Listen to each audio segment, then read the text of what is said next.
Hello friends. तो अपनी 2000 महत्वपूर्ण प्रश्नों की सीरीज़ में एक बार फिर से मैं आपके लिए अन्य प्रश्न लेकर हाजिर हूँ। पहले हम 120 प्रश्न कर चुके हैं, उसके बाद के प्रश्न हम आज की इस वीडियो में देखने वाले हैं। तो अगर आप हिंदी विषय से किसी भी एग्ज़ाम की तैयारी कर रहे हैं तो ये वीडियो आपके लिए बहुत ही इम्पॉर्टेंट रहने वाली है। वीडियो को आप एंड तक और पूरा ज़रूर देखिए और सभी प्रश्नों के उत्तर आप कमेंट बॉक्स में ज़रूर लिखा कीजिए। तो चलिए अपने प्रश्न स्टार्ट करते हैं। तो हमारा पहला प्रश्न है, हिंदी का प्रथम कवि। आज जो मैं प्रश्न लेकर आई हूँ ना दोस्तों, वो प्रथम से रिलेटेड है कि हिंदी में पहली बार पहला कवि कौन सा है, पहली रचना कौन सी है। इस तरह के प्रश्न आज मैं लेकर आई हूँ। तो हिंदी का प्रथम कवि आपको बताना है। तो दोस्तों, सर्वसम्मति से हिंदी का प्रथम कवि जिन्हें माना गया है उनका नाम है सरहपा। सरहपा को हिंदी का प्रथम कवि माना गया है सर्वसम्मति से, और राहुल सांकृत्यायन जी ने सरहपा को ही हिंदी का प्रथम कवि माना है। सरहपा किस संप्रदाय से बिलोंग करते हैं आपको मुझे बताना है। आप मुझे कमेंट सेक्शन में ज़रूर लिखकर बताइए कि सरहपा कौन है, सिद्ध है, नाथ हैं, जैन हैं, किस संप्रदाय के हैं सरहपा। ठीक है, और चलिए अगले प्रश्न की ओर बढ़ते हैं। हिंदी की प्रथम रचना कौन सी है। तो दोस्तों, हिंदी की प्रथम रचना सरहपा की रचना नहीं है। तो आपको यहाँ कंफ्यूज नहीं होना है कि हिंदी का प्रथम कवि अगर सरहपा है तो उन्हीं की रचना हिंदी की प्रथम रचना होगी, ऐसा नहीं है। जो हिंदी की प्रथम रचना मानी गई है वो है दोस्तों श्रावकाचार। श्रावकाचार, और इसके रचयिता कौन है, देव कवि। देव कवि की श्रावकाचार जो है वो हिंदी की प्रथम रचना मानी गई है। नेक्स्ट प्रश्न देखते हैं, हिंदी का प्रथम महाकाव्य। तो आप सभी जानते हैं कि हिंदी का प्रथम महाकाव्य है पृथ्वीराज रासो। इसके लेखक कौन है, चंद्रबरदाई। और किसने माना है, आचार्य रामचंद्र शुक्ल जी ने पृथ्वीराज रासो को हिंदी का प्रथम महाकाव्य माना है, और चंद्रबरदाई को हिंदी का प्रथम महाकवि इन्होंने माना है। किसने, रामचंद्र शुक्ल जी ने। तो अगला प्रश्न हमारा यही है कि हिंदी का प्रथम महाकवि कौन है। तो चंद्रबरदाई जिन्होंने लिखा है पृथ्वीराज रासो महाकाव्य, वो हिंदी के प्रथम महाकवि हैं। ठीक है, अपभ्रंश का प्रथम महाकवि कौन है। अपभ्रंश का प्रथम महाकवि, तो दोस्तों अपभ्रंश का जो प्रथम महाकवि है वो है स्वयंभू जी। कौन है, स्वयंभू जी जो है वो अपभ्रंश के प्रथम महाकवि हैं। और स्वयंभू की जो फेमस रचना है वो हमने पढ़ी थी पौमचर्यू।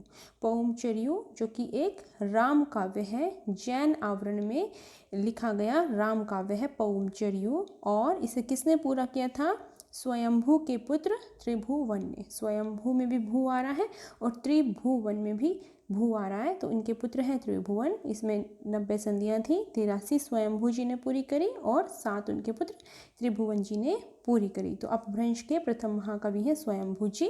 और अपभ्रंश के प्रथम ऐतिहासिक वैयाकरण कौन है। अब व्याकरण और वैयाकरण में फ़र्क होता है। व्याकरण क्या होता है, ग्रामर, और वैयाकरण जिन्होंने ग्रामर लिखी है, जिन्होंने व्याकरण लिखी है। तो अपभ्रंश के प्रथम ऐतिहासिक वैयाकरण कौन है, तो हमें बताना है। इसका आंसर, सही आंसर होगा दोस्तों हेमचंद जी, आचार्य हेमचंद। हेमचंद को हम क्या बोलते हैं, प्राकृत का पाणिनि बोलते हैं। इन्होंने कौन सा ग्रंथ लिखा, सिद्ध हेम शब्दानुशासन ग्रंथ लिखा है, और भी इनकी कई रचनाएं हैं। तो इनको प्राकृत का पाणिनि कहा जाता है। और अपभ्रंश के प्रथम ऐतिहासिक वैयाकरण है आचार्य हेमचंद जी। अगले प्रश्न की ओर हम बढ़ते हैं, हिंदी में चौपाई और दोहों का सर्वप्रथम प्रयोग किसने किया। तो दोस्तों, हिंदी में चौपाई और दोहों का जिन्होंने सर्वप्रथम प्रयोग किया है वो है स्वयंभू जी। क्योंकि स्वयंभू जी ने जो पौमचर्यू लिखा है, अगर उसकी शैली के बारे में हमें बताना हो तो उसकी शैली है कड़वक शैली, और कड़वक शैली में चौपाई और दोहों का ही प्रयोग होता है। ठीक है, 7 अर्धानियों के बाद एक दोहे का विधान होता है। ठीक है, तो चौपाई और दोहों का प्रयोग सबसे पहले किसने किया, स्वयंभू जी ने। ठीक है, नेक्स्ट प्रश्न है हमारा, अपभ्रंश का प्रथम कवि कौन है। तो अपभ्रंश के प्रथम कवि भी स्वयंभू जी ही हैं। स्वयंभू को और क्या कहा गया है, इनको अपभ्रंश का वाल्मीकि कहा गया है। स्वयंभू जी को किसने कहा है, डॉक्टर भयाणी ने अपभ्रंश का वाल्मीकि कहा है। अब अपभ्रंश का वाल्मीकि क्यों कहा गया इनको, क्योंकि इन्होंने लिखी है दोस्तों पौमचर्यू। पौमचर्यू क्या है, राम काव्य है। और इसी तरह से एक फेमस राम काव्य क्या है, रामायण है ना, रामायण की रचना किसने की थी? वाल्मीकि जी ने। तो इसी तरह से जो अपभ्रंश की रामायण है यानी पौंचर्यु है, उसकी रचना स्वयंभू जी ने की, इसलिए इनको अपभ्रंश का वाल्मीकि कहा गया है। ठीक है, और अपभ्रंश के प्रथम कवि भी हैं और जैन काव्य परंपरा के भी प्रथम कवि स्वयंभू जी ही हैं। देखिए, अपभ्रंश के प्रथम कवि, जैन काव्य परंपरा के प्रथम कवि, अपभ्रंश के प्रथम महाकवि, सभी क्या हैं? स्वयंभू ही हैं। ठीक है, नेक्स्ट है हमारा हिंदी के प्रथम गीतकार कौन है? तो हिंदी के प्रथम गीतकार हैं दोस्तों विद्यापति जी। हिंदी के प्रथम गीतकार कौन है? विद्यापति जी। विद्यापति की कौन सी रचना है? विद्यापति की पदावली उनकी प्रसिद्धि का आधार है। विद्यापति की कीर्तिलता और कीर्ति पताका है। पदावली किस भाषा में है? मैथिली भाषा में। कीर्तिलता और कीर्ति पताका है इनकी अवहट भाषा में। ठीक है, कीर्ति पताका का क्या प्रकाशन नहीं हुआ, संपादन नहीं हुआ है इनका। ठीक है, और हिंदी के और इनको क्या कहा जाता है? विद्यापति को मैथिल कोकिल, अभिनव जयदेव वगैरह इनके उपनाम, इनकी उपाधियां हैं। ठीक है, नेक्स्ट प्रश्न की ओर हम आते हैं। प्रथम सूफी महाकाव्य कौन सा है? प्रथम सूफी महाकाव्य, तो सूफी काव्य नहीं पूछा इसमें, प्रथम सूफी महाकाव्य पूछा है। तो किसने लिखा है प्रथम सूफी महाकाव्य? है दोस्तों पद्मावत। पद्मावत के ऊपर तो मूवी भी बन चुकी है ना, पद्मावत। तो पद्मावत जो है वो प्रथम सूफी महाकाव्य है और पद्मावत के रचयिता कौन है? मलिक मोहम्मद जायसी जी। मलिक मोहम्मद जायसी जी का है पद्मावत, जो कि प्रथम सूफी महाकाव्य है। अगला है प्रथम सूफी रचना कौन सी है? देखो कंफ्यूज नहीं होना में, रचना अलग अलग होता है। तो प्रथम सूफी रचना पूछी है तो प्रथम सूफी रचना सर्वसम्मति से असाइद की हंसावली को माना जाता है। कौन सी रचना है? हंसावली। प्रथम सूफी रचना है दोस्तों हंसावली और रचनाकार कौन से हैं?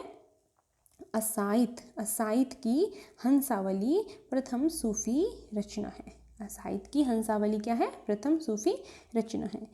और उसके बाद प्रथम सूफी कवि किसे माना गया है? असाइद को। असाइद कवि हैं जिन्होंने लिखी है हंसावली।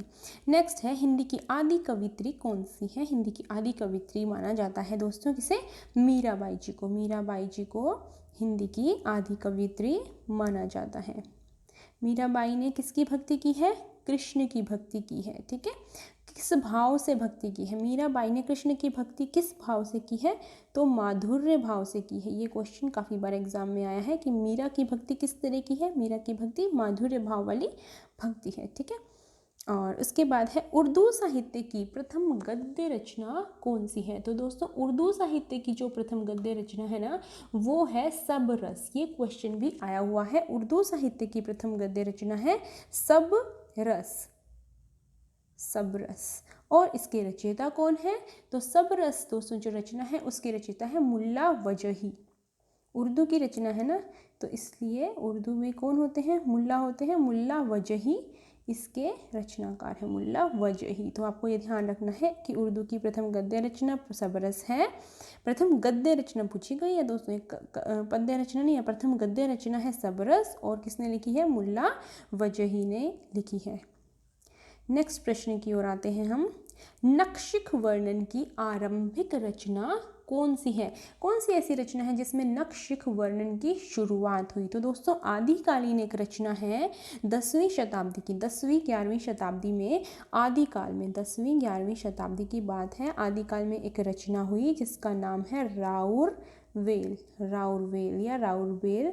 और इसके रचयिता कौन है? रोड़ा कवि इसके रचयिता हैं। और ये पहली ऐसी रचना है जिसमें नक्शिक वर्णन की शुरुआत हुई। नक्शिक वर्णन मतलब पैर के नाखून से सिर की चोटी तक नायिका के जितने भी अंग हैं उनके ऊपर कविता करना, उनके ऊपर रचना करना, इसको बोलते हैं नक्शिक वर्णन। तो नक्शिक वर्णन की आरंभ किससे हुई?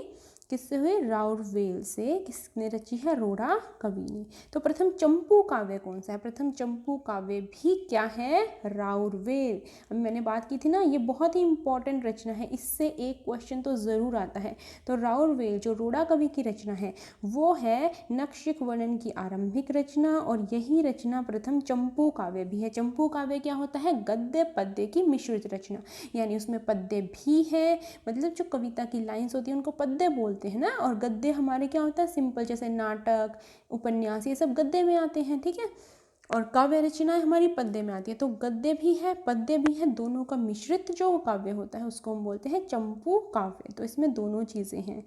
उसके बाद हमारा अगला प्रश्न है कि प्रथम शीलांकित रचना कौन सी है। तो दोस्तों प्रथम शीलांकित रचना भी राउरवेल ही है ना। कितनी इंपॉर्टेंट रचना है राउरवेल। किसकी रचना है, रोड़ा कवि की रचना है राउरवेल रचना है रोड़ा कवि की। प्रथम शीलांकित रचना है, प्रथम चंपू काव्य है, नक्षक वर्णन की आरंभिक रचना भी यही राउरवेल रचना है। शीलांकित मतलब शिलाओं के ऊपर अंकित, शिलाओं के ऊपर लिखी गई है रचना। शिलाएं मतलब पहाड़ चट्टान, इनके ऊपर ये रचना लिखी गई है, प्रथम शीलांकित रचना है ये। ठीक है, नेक्स्ट आ जाते हैं, इसकी शताब्दी भी 10वीं 11वीं शताब्दी भी आपको ध्यान में रखनी है।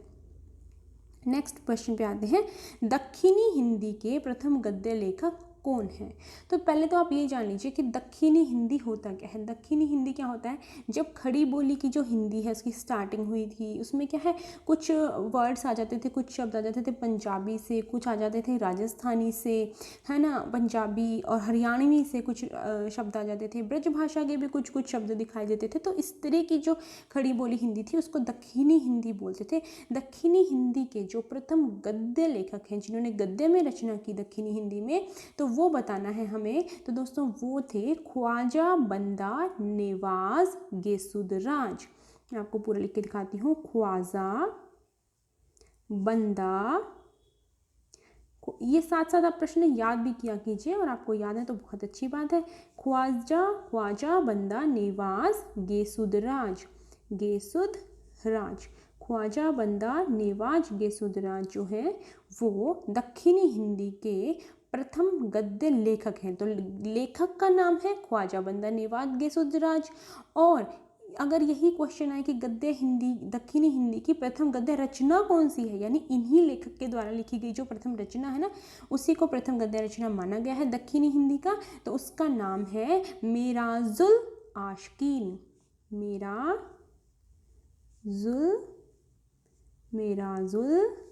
आशिकीन। तो किसने लिखी है ये, अभी मैंने क्या बताया, दक्षिणी हिंदी की रचना है, क्या बताया मैंने, ख्वाजा बंदा नेवाज गेसुदराज, इनकी रचना है मेराजुल आशिकीन। ये दक्षिणी हिंदी की प्रथम गद्य रचना है। ठीक है, नेक्स्ट प्रश्न पे आ जाते हैं, ये आपको ध्यान रखना है प्रश्न। खड़ी बोली गद्य की प्रथम रचना कौन सी है। खड़ी बोली गद्य की प्रथम रचना। अब खड़ी बोली की हमने पहली रचना की थी, गद्य की जो प्रथम रचना है खड़ी बोली गद्य की, वो मानी गई है चंद छंद वर्णन की महिमा। और किसने लिखी है, गंग कवि द्वारा लिखी। चंद छंद, ये प्रश्न काफ़ी बार आया है। खड़ी बोली गद्य की चंद छंद वर्णन की महिमा, चंद छंद वर्णन की महिमा किस कवि ने लिखी है दोस्तों, ये गंग कवि ने। चंद छंद वर्णन की महिमा बाय गंग कवि। गंग कवि अकबर के समय के कवि थे, अकबर के काल के कवि हैं गंग कवि। और आचार्य रामचंद्र शुक्ल ने कहा है कि खड़ी बोली गद्य की प्रथम रचना जो है वो है चंद छंद वर्णन की महिमा बाय गंग कवि, और ये अकबर के काल के कवि हैं। ठीक है, नेक्स्ट आते हैं, परिमार्जित गद्य की प्रथम पुस्तक कौन सी है। तो परिमार्जित गद्य की प्रथम पुस्तक है दोस्तों भाषा योग वशिष्ठ। परिमार्जित गद्य की प्रथम पुस्तक है भाषा योग वशिष्ठ। ये भी बहुत इंपॉर्टेंट रचना है, भाषा योग वशिष्ठ। परिमार्जित गद्य की प्रथम रचना है भाषा योग वशिष्ठ। रचनाकार हैं राम प्रसाद निरंजनी, जिनको हिंदी का प्रथम प्रौढ़ गद्य लेखक कहा गया है। प्रथम प्रौढ़ गद्य लेखक। अगला प्रश्न हमारा यही है कि परिमार्जित गद्य की जो प्रथम पुस्तक है वो है भाषा योग वशिष्ठ, और उसके लेखक हैं राम प्रसाद निरंजनी, जिनको हिंदी का प्रथम प्रौढ़ गद्य लेखक कहा गया है। अब आ जाते हैं, हिंदी का प्रथम समाचार पत्र या फिर पत्रिका जिसे कहते हैं वो कौन सा था। तो बहुत इंपॉर्टेंट प्रश्न है। हिंदी का प्रथम समाचार पत्र जो निकला था वो निकला था कहाँ से, कलकत्ता से। पहले तो आपको ये ध्यान होना चाहिए। दूसरी चीज़, उसका नाम था उदंत मार्तंड। ये तो आई थिंक सभी को आता होगा, उदंत मार्तंड। उदंत मार्तंड क्या है? प्रथम समाचार पत्र। कहाँ से प्रकाशन हुआ था इसका, कहाँ से संपादन हुआ था? तो कलकत्ता से संपादन हुआ था। संपादक कौन है इसके? जुगल किशोर जी। संपादक कौन है? जुगल किशोर। और जुगल किशोर जी कहाँ के निवासी थे? कलकत्ता के निवासी नहीं थे, वो निवासी थे कानपुर के निवासी थे। ठीक है, तो उदंत मार्तंड कलकत्ता से, संपादक जुगल किशोरिनी, जुगल किशोर। ठीक है, जुगल किशोर उसके संपादक थे। ठीक है, और उसके बाद हम देखते हैं कि ये कब प्रकाशन हुआ, इसका कब निकला प्रथम समाचार पत्र। तो इसकी जो डेट है ना वो है 30 मई 1826। ये आपको डेट याद होनी चाहिए। कैसे याद होगी भाई? 30 मई को हम सबको पता है कि राष्ट्रीय हिंदी पत्रकारिता दिवस के रूप में मनाया जाता है ना। हिंदी पत्रकारिता दिवस 30 मई को पत्रकारिता दिवस होता है। अगर नहीं पता तो अब याद कर लो भाई। अच्छा, बढ़िया, जनरल नॉलेज का भी क्वेश्चन है ना। और 1826 में ये आपको दिमाग में बिठाना होगा कि 1857 की क्रांति भी नहीं हुई थी, उससे भी पहले 1826 में प्रथम समाचार पत्र जो कि साप्ताहिक समाचार पत्र था उसका वो संपादन हुआ उसका। ठीक है, ये साप्ताहिक था, ये दैनिक नहीं था जैसे आजकल न्यूज़पेपर आते हैं। ठीक है, तो ये था उदंत मार्तंड। इसका अगला प्रश्न है, हिंदी का पहला दैनिक पत्र। अब दैनिक कब आया? दैनिक आया दोस्तों 1854 में। कब आया दैनिक? 1826 में आया था। कौन सा? उदंत मार्तंड, जो कि था साप्ताहिक। 1854 में दैनिक पत्र छपने लगा। दैनिक पत्र जिसका नाम था समाचार सुधा वर्षण। समाचार सुधा वर्षण। भाई अब तो रोज समाचारों की बारिश होगी, है ना। पहले ऐसे थोड़ी ना होता था, पहले तो सप्ताह में एक बार आता था, अब तो वर्षण होने लग गया है। समाचार सुधा वर्षण। संपादक थे श्याम सुंदर सेन।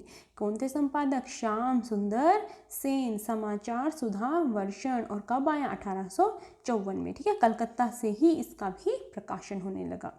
ठीक है, नेक्स्ट प्रश्न की ओर आते हैं हम। भारतेंदु हरिश्चंद्र जी का प्रथम नाटक किसे माना गया है? तो भारतेंदु हरिश्चंद्र जी का प्रथम नाटक, इनके टोटल कितने नाटक हैं दोस्तों? मैंने आपको बताया था, इनके टोटल 17 नाटक हैं। 8 मौलिक हैं और 9 क्या हैं? अनुदित, यानी जिनका इन्होंने अनुवाद किया है। तो इनका जो प्रथम नाटक है वो है दोस्तों विद्या सुंदर।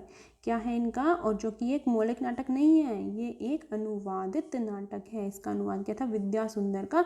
1868 का है ये नाटक। कब का है? 1868 का नाटक है विद्या सुंदर। अनुवादित नाटक है, अनुदित नाटक है ये। ठीक है, और ये इनका प्रथम नाटक माना गया है। नेक्स्ट आते हैं, हिंदी का पहला दुखांत नाटक जिसका अंत दुख ही वाला हुआ है ना। जैसे अब कोई भी हम मूवी देखते हैं हमेशा हैप्पी एंडिंग दिखाते हैं ना मोस्टली, लेकिन आजकल क्या सैड एंडिंग भी दिखाने लग गई मूवीज़ में, है ना। रियलिटी में जरूरी तो नहीं है ना सब कुछ हैप्पी हो, सैड भी हो सकता है। तो पहला दुखांत नाटक कौन सा था? तो वो था रणधीर प्रेम मोहिनी। रणधीर प्रेम मोहिनी। रणधीर प्रेम मोहिनी किसका नाटक है? रणधीर प्रेम मोहिनी। रणधीर प्रेम मोहिनी नाटक है जी लाला श्रीनिवास दास का। हमने याद किए थे ना लाला श्रीनिवास दास के नाटक ट्रिक से। तो हमने क्या कहा था? लाला जी का बेटा रणधीर प्रेम मोहिनी के चक्कर में, मोहिनी के प्रेम के चक्कर में पड़ गया, जिसकी वजह से लाला जी क्या हो गए? एकदम तप गए। तप्ता संवरण भी इनका नाटक है। और फिर देखते देखते इनकी जो लड़की थी संयोगिता, उन्होंने भी स्वयंवर रच लिया प्रहलाद के साथ, यानी दोनों ने ही दगा किया, है ना। तो किसके साथ? लाला जी के साथ। लाला जी का था रणधीर प्रेम मोहिनी जो नाटक है वो पहला दुखांत नाटक है। तो ये आपको ध्यान रखना है। ठीक है, और एक जो है ना गिरीश रस्तोगी जी, गिरीश रस्तोगी जी इसको पहला दुखांत नाटक नहीं मानते। वो कहते हैं कि नहीं, भारतेंदु जी का जो नाटक है, अगर इस तरह से आ जाए कि गिरीश रस्तोगी जी ने किसको माना है, तो भारतेंदु का नाटक नील देवी है, उसे गिरीश रस्तोगी जी ने पहला दुखांत नाटक माना है। ठीक है, अगले प्रश्न की ओर अब हम बढ़ते हैं। तो जयशंकर प्रसाद जी का प्रथम नाटक कौन सा है? दोस्तों जयशंकर प्रसाद जी के नाटक भी मैंने आपको ट्रिक से करवाए हैं बहुत ही आसान तरीके से, है ना। तो उनमें मैंने प्रथम नाटक कौन सा बताया था आपको? तो जयशंकर प्रसाद जी का प्रथम नाटक है सज्जन। मैंने बोला था ना कि शंकर जी का प्रसाद लेने के बावजूद सज्जन जी का कल्याणी से परिणय नहीं हो पाया, है ना। तो यहाँ से स्टार्टिंग होती है। तो 1910 में, अगर आपने ये ट्रिक नहीं देखी ना तो डिस्क्रिप्शन बॉक्स में लिंक में जाकर जरूर देख लेना। बहुत ही आसान सी ट्रिक है। इनके 13 के 13 नाटक आपको बहुत ईजिली लर्न हो जाएंगे। तो 1910 का है इनका नाटक, प्रथम नाटक है सज्जन। ठीक है, जयशंकर प्रसाद जी का। नेक्स्ट हम आते हैं, प्रथम नुक्कड़ नाटक कौन सा है। पहले दोस्तों नाटक रंगमंच पर अभिनीत किए जाते थे, फिर धीरे धीरे गलियों के मोड़ पर नुक्कड़ पर भी नाटक होने लगे हैं ना। तो नुक्कड़ नाटक कौन सा है, तो पहले आपको ये याद रखना है कि पहली बार जो नुक्कड़ पे नाटक हुआ ना वो चौराहे पर हुआ था, ठीक है, ऐसे याद रख लेना माइंड में कि तो पहला जो नुक्कड़ नाटक है ना वो है दोस्तों चौराहा। चौराहा पहला नुक्कड़ नाटक है हमारा चौराहा। किसका है, सुदर्शन मजीठिया का। सुदर्शन मजीठिया बहुत इंपॉर्टेंट क्वेश्चन है। पहला नुक्कड़ नाटक है चौराहा, सुदर्शन मजीठिया का नाटक है चौराहा, सुदर्शन मजीठिया। चौराहा सुदर्शन मजीठिया का नाटक है, ठीक है। नेक्स्ट क्वेश्चन पे हम आ जाते हैं, हिंदी का पहला मौलिक राजनीतिक नाटक कौन सा है।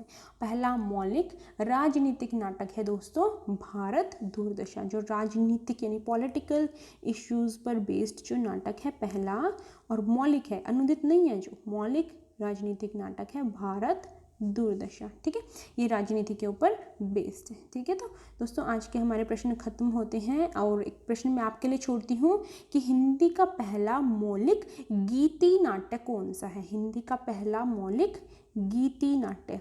गीति नाट्य क्या होते हैं, गीति नाट्य क्या होते हैं, ओपेरा होते हैं गीति नाट्य, ठीक है। तो हिंदी का पहला मौलिक गीति नाट्य या ओपेरा कौन सा है, ये मुझे आपको कमेंट करके ज़रूर बताना है, ठीक है। और आपके कितने प्रश्न ठीक हुए, कौन सा प्रश्न आपको नहीं आता, किसमें डाउट है, ये सभी आप कमेंट बॉक्स में लिख दिया कीजिए, ठीक है।